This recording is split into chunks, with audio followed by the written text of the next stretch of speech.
ఇదే అంశానికి సంబంధించి న్యాయవాది రజనీ గారిని అడిగి తెలుసుకుందాం.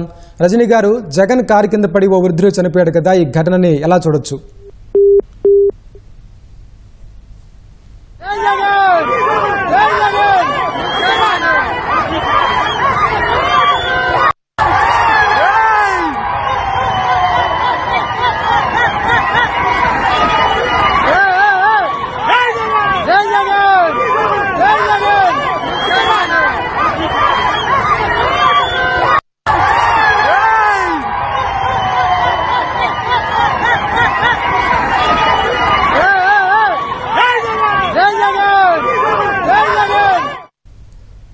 ఇదే అంశానికి సంబంధించి న్యాయవాది రజనీ గారిని అడిగి తెలుసుకుందాం.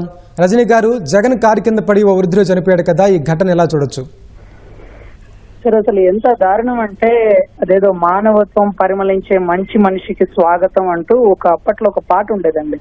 అంటే ఎవరికి మనం స్వాగతం పలుకుతాము అంటే ఒక మానవత్వం పరిమళించే వ్యక్తికి. ఇక్కడ చూస్తే మీరు గమనిస్తే అతను వెహికల్ వెళ్ళడం, జనాలు అతని మీదకి రావడం, అసలు ఈ పోలీస్ యాక్ట్ ప్రకారం మీరు జనాల్లో తిరగకండి, ఇప్పుడుండే పరిస్థితికి మిమ్మల్ని రక్షించలేం, మీ వల్ల రాష్ట్ర ప్రజల్ని రక్షించలేం, లా అండ్ ఆర్డర్ కంట్రోల్ తప్పుతుందని ఎన్ని మార్లు పోలీసు వారు చెప్పినా సరే వినకుండా బయటికి వచ్చినారు. అప్పటికి 100 మందితో రండి, 2-3 వెహికల్స్ పెట్టుకొని రండి అంటే నా కోసం జనాలు కోకొల్లలుగా తరలి వస్తారంటున్నారు. ఆ తరలి వచ్చే జనానికి ఎవరు ప్రొటెక్షన్ కల్పించాలి? ఎంతమంది వస్తారో ఎలా అంచనా వేస్తారు? ఈవెన్ దో అసలు అక్కడ కళ్ళ ముందు ఒక మనిషి కింద పడిపోయి అతని తల టైర్ కి దగ్గరలో ఉండి మీదెక్కుతున్న పరిస్థితుల్లో చుట్టుపక్కల వారు కనీసం దాన్ని గమనించడానికి కూడా అవకాశం లేనంత పరిస్థితుల్లో ఉన్నారు. అక్కడ కింద మనిషి టైర్ కింద ఉంటే పైన డోమ్ మీద ఒక వ్యక్తి ఎక్కి సీఎం సీఎం సీఎం అని శబదాలు చేసేస్తున్నారు. ఆయన్ని కూడా నెట్టేస్తున్నారు. ఈవెన్ దో ఆయన్ని కూడా నెట్టేస్తున్నారు. ఆయనకి ఏదైనా రాష్ట్ర ప్రభుత్వం బాధ్యతే, పోలీసుల బాధ్యతే అంటారు. మరి ఎవరు రమ్మన్నారు? మన రాప్తాడ్లో ఎలా అయితే విమానం మీద దాడి జరిగిందో, విమానం డ్యామేజ్ అయిందో అంటూ ఆయన మాట్లాడినప్పుడు మనం రెండోసారి మీరు అలా జనాల్లోకి వచ్చేటప్పుడు మీరు ఎవరిని కలవడానికి వస్తున్నారు? ఏమన్నా స్వాతంత్ర సమరయోధన, లేకపోతే బోర్డర్ లో ప్రాణాలు కోల్పోయినటువంటి వ్యక్తినా?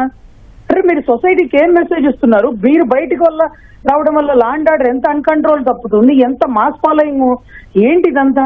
అసలు కింద మనిషి చూస్తుంటే సార్ వీడియోలో రోమాలు లిక్క పొడుస్తున్నాయి, ఒళ్ళు గగురు పొడుస్తుంది. అసలు వీళ్ళందరూ అభిమానంతో వచ్చిన వాళ్ళే. మీ నాయన అంటే అభిమానంతో వచ్చిన వాళ్ళు, లేకపోతే నువ్వంటే కొద్ది గొప్ప నమ్మి వచ్చిన వారు, what ever it may be.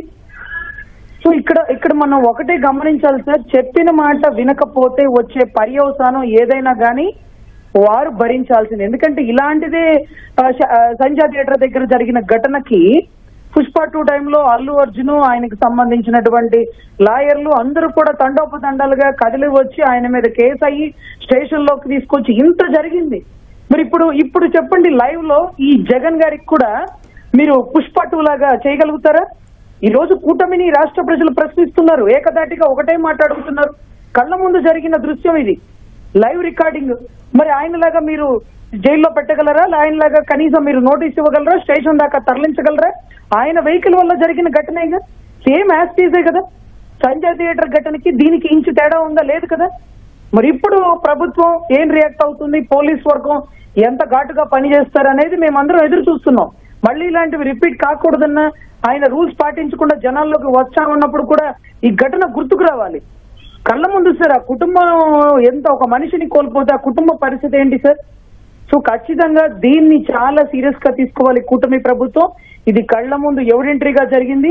ఇక్కడ కూడా చూసి చూడనట్టు పోతూ, లేకపోతే జగన్ గారిని అరెస్ట్ చేయలేము, లేకపోతే ఆయన మీద కేసు నమోదు చేయలేము అని ఆలోచిస్తే ప్రజలకి ఒక బ్యాడ్ మెసేజ్ స్ప్రెడ్ చేసిన వాళ్ళం అవుతాం. చట్టాలు కఠినంగా ఉంటాయి, చట్టాలు ఎవరికి చుట్టం కాదు, చట్టాలు అందరికీ సమానమే, చట్టాలకి అతీతులైన వారు ఎవరూ లేరు, వారు ఎవరైనా కానీ. సో ఆ మెసేజ్ మనం పబ్లిక్ కి ఇవ్వాలి అండి. ఇది సేమ్ సంజయ్ థియేటర్ దగ్గర జరిగిన ఇన్సిడెంటే. అక్కడ అల్లు అర్జున్ కి ఎలాగైతే పుష్ప డైలాగ్ కొట్టాడో, ఆ పుష్పరాజ్ కి సేమ్ ఒకే ఇన్సిడెంట్ జరిగింది. ఒకేలాగా పర్యవసానం ఉండాలి, ఒకేలాగా కేసులు వేయాలి. పోతే అదేదో చెప్పినాడు చూడండి, గంగమ్మ జాతరలో పొట్టేళ్లను నరుక్కుంటా పోతున్నాను అన్నట్టుగా, అట్లే అయ్యి కళ్ళ ముందు కనపడుతుంది అతని తలకాయ. పొట్టేలు కూడా తలకాయ నరుకుతారు. ఆ కింద ఒక మనిషిని ఎక్కిచ్చేస్తూ మీరు ఏం మెసేజ్ ఇచ్చేస్తున్నారు? కనీసం మీరు చూసుకోలేదు, మీ వెనకాల ఉండే ప్రోటోకాల్ చూసుకోలేదేమో.